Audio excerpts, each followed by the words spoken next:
Hi friends, Tulasiraju cookings and blogs ఎలా ఉన్నారు మీరు? నేనైతే చాలా బాగున్నాను. మీరు ఎలా ఉన్నారో కామెంట్ సెక్షన్లో కామెంట్ చేయండి. వస్తే మన ఛానల్ ఎవరన్నా చూసినట్టయితే మన ఛానల్ సబ్స్క్రైబ్ చేయండి. పొద్దుటైతే బీన్స్ పొటాటో కర్రీ చేశాను కదా, అది కొద్దిగా అయితే ఉన్నది. ఇంకప్పుడు అయితే కొద్దిగా పప్పు ములక్కడ కొంచెం ఒక టమాటా వేసేసి కొద్దిగా చేసేద్దాం. ఇంక రేపు ఎలాగ సండే కదా, రేపు స్పెషల్స్ ఉంటాయి. ఇంక ఈరోజు నైట్ అయితే సింపుల్గా చేసేద్దామని చెప్పేసి ఇలా చేసేస్తున్నాను అనమాట. ఫస్ట్ అయితే పప్పు కడిగేసి పెట్టాను, ఎర్ర కందిపప్పుతో చేస్తున్నాను. ఒక టమాటా ఒక ములక్కాడ వేసేసి పెట్టాను. దాంట్లో కొంచెం పసుపు కొంచెం కారం వేసాను.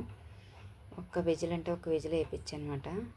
అంతే, అది విజిల్ వేసాక తర్వాత దాంట్లో సరిపడినంత ఉప్పు వేసుకొని తాలింపు వేసేసుకుంటున్నాను. అంతే, ఏంటంటే సింపుల్గా ఉండేసి అనమాట. ఇంకా రేపు సండే కదా, రేపు చూద్దాం.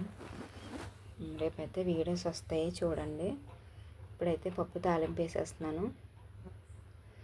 సింపుల్గా చేసేసాను ఇలాగా, ఎందుకంటే ఇంకా కొంచెం కర్రీ ఉన్నది కదా, ఇంకా కొద్ది పప్పు వండేస్తే సరిపోతుంది అనేసి సింపుల్గా చేస్తాను అనమాట. అంతే. Okay friends, bye, good night, see you next video. రేపు 2 వీడియోస్ పెడతాను చూడండి.